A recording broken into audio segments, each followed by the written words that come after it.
Hello students,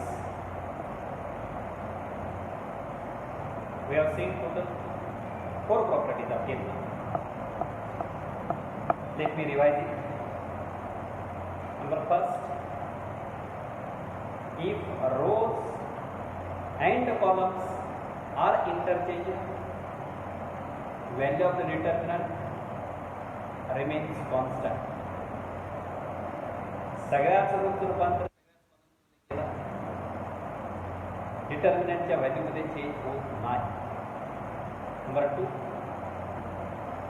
if any two rows or any two columns are interchanged, then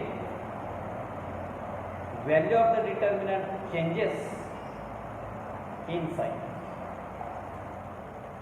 कोणत्या तरी 2 row मध्ये interchange किंवा 2 column मध्ये interchange केली तर डिटर्मिनंटची किंमत चिन्हात बदलते. या 2 प्रॉपर्टीज आपण पहिल्या लेक्चरमध्ये बघितल्या. लास्टमध्ये 2 बघितल्या त्या डिटर्मिनंटला व्हॅल्यू 0 आली पाहिजे केव्हा, if any two rows or any two columns of the determinant are कशा असतील identical, then value of the determinant is 0. Last 4th number property बघितली होती. डिटर्मिनंटला किंमत 7 मला दुप्पट करायचे 14 करायचे काय, डिटर्मिनंटला किंमत 5 आहे, मला तिप्पट करायची आहे, 5 × 15 किंमत करायची आहे. काय करावं लागेल, दुप्पट करायचं असेल तर 2 न मल्टिप्लाय, तिप्पट करायचं असेल तर 3 न मल्टिप्लाय. पण कुणाला सगळ्याच एलिमेंटला करावं लागत होतं काय, नाही.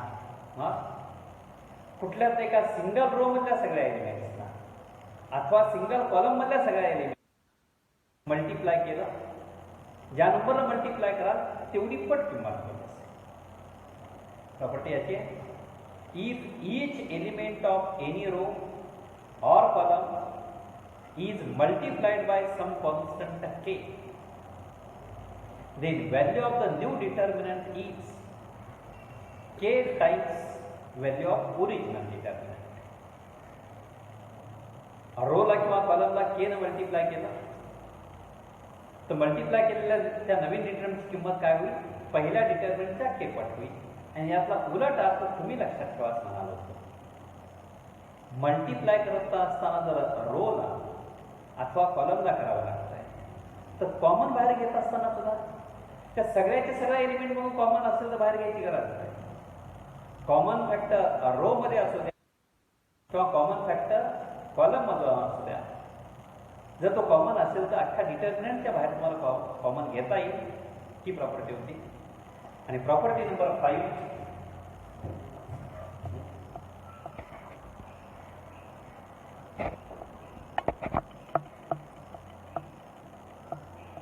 एक नंबर प्रॉपर्टी एग्जाम्पल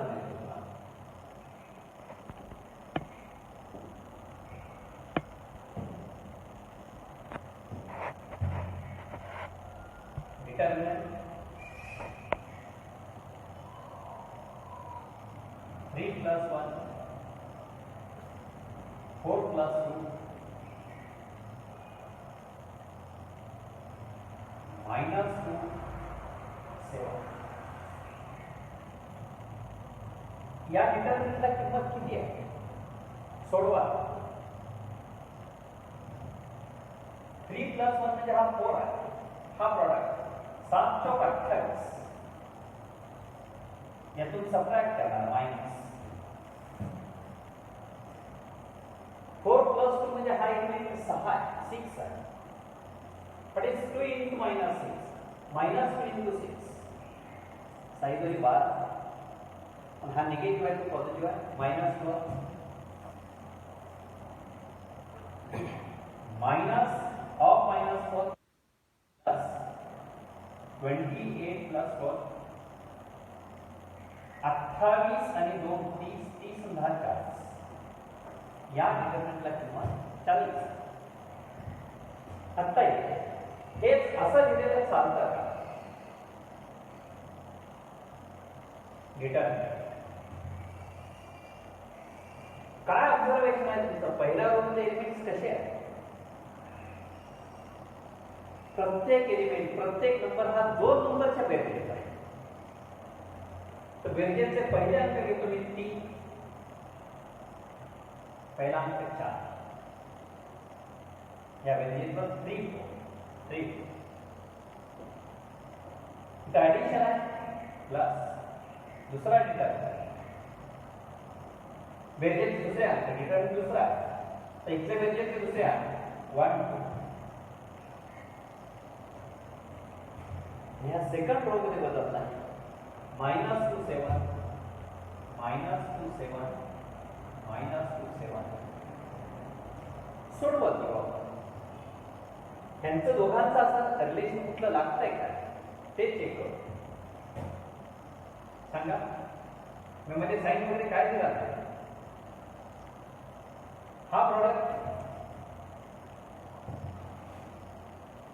हा प्रोडक्ट 7 × 21 यातून मायनस, हा प्रोडक्ट -2 × 4 -1. ही किंमत याच्या पहिल्या डिटर्मिनंट, हे प्लस साइन प्लस दुसऱ्या डिटर्मिनंट 1 × 7 7 यातून मायनस, हा product -3 × 4 of minus, minus of minus plus 21 plus 8 आणि प्लस हा second bracket 7 minus of minus 2 plus 2 7 4 11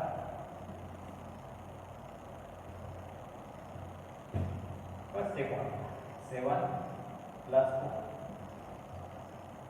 21 आणि 8 29 7 4 11 29 आणि 1 30 30 आणि 10 काय किंमत सारख्या आणि का याचा हा डिटर्मिनंट कसा लिहिलेला चाल किंमत सारखी आहे. 40 इज इक्वल टू 40. काय ऑब्झर्वेशन आहे? हा डिटर्मिनंट असा 2 डिटर्मिनंटच्या बेरजेत लिहिलेला बरोबर आहे का? बरोबर आहे. आणि तसं लिहिता येण्यासाठी काय अरेंजमेंट कशी पाहिजे? तुमचं ऑब्झर्वेशन काय आहे? तर इथं पहिल्या रो मध्ये सगळे एलिमेंट्स हे 2 अंकाच्या बेरजेत आहे, 2 नंबरच्या बेरजेत आहे. पहिलाच रो पाहिजे का? कोणताही रो चालेल, पण त्यातला प्रत्येक एलिमेंट हा अशा रीतीने दोघांच्या बेरजेत पाहिजे. तेच कुठलाही कॉलम असेल तरी म्हणजे रो मधला प्रत्येक एलिमेंट किंवा कॉलम मधला प्रत्येक एलिमेंट हा 2 नंबरच्या बेरजेत असेल तर तो डिटर्मिनंट हा अशा रीतीने 2 डिटर्मिनंटच्या बेरजेत मांडता येईल. आणि लिहिण्याची पद्धत कशी आहे? बेरजेचे पहिले अंक पहिल्या डिटर्मिनंटचा रोल आहे, बेरजेचे दुसरे अंक 1 आणि 2 दुसऱ्या डिटर्मिनंट, आणि या रोचे एलिमेंट काय 2 अंकाच्या बेरजेत नाही, ते मात्र आहेत सारखे. त्यामुळे एक डिटर्मिनंट हा 2 डिटर्मिनंटच्या बेरजेत कधी लिहिता येईल? आता सांगितल्याप्रमाणे कोणत्या तरी रो मधले सगळे एलिमेंट्स, प्रत्येक एलिमेंट किंवा कॉलम मधला प्रत्येक एलिमेंट 2 नंबरच्या बेरजेत पाहिजे, तर तो डिटर्मिनंट हा 2 डिटर्मिनंटच्या बेरजेत मांडू शकत असतात. Property each element of any row or column is expressed as कुठल्या पद्धतीने sum of 2 numbers, then that determinant can be expressed as sum of 2 determinants. इथं बेरीज घटकांची आहे आणि इथं बेरीज डिटर्मिनंट. काय property?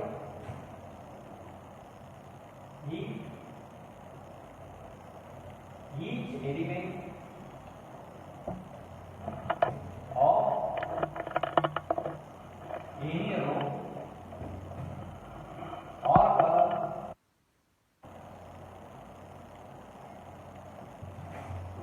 is expressed as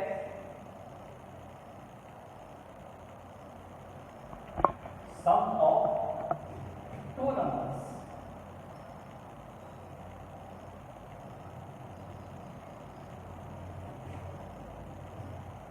row मधला प्रत्येक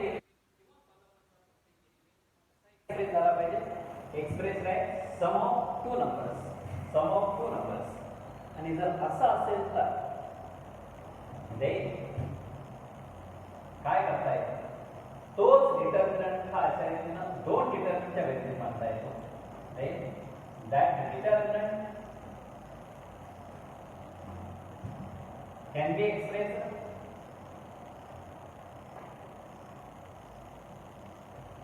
as sum of two determinants.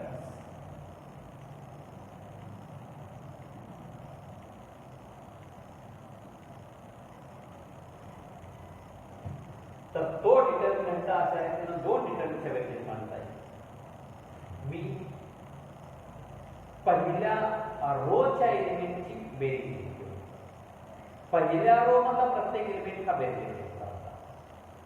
तुम्ही एखाद्या कॉलम मध्ये एलिमेंटची बेरीज करून बघा आणि घेताना एक्झाम्पल असं सोपं आहे. विनाकारण कॅल्क्युलेशन मध्ये वेळ जाता कामा नये आणि ह्या दोन्ही व्हॅल्यूज टॅली होत आहेत का हे चेक करत असतात. ही प्रॉपर्टी नंबर 5 आहे. उलट एक डिटर्मिनंट दोन डिटर्मिनंटच्या बेरीज मानतात. दोन डिटर्मिनंटची बेरीज कधी करा?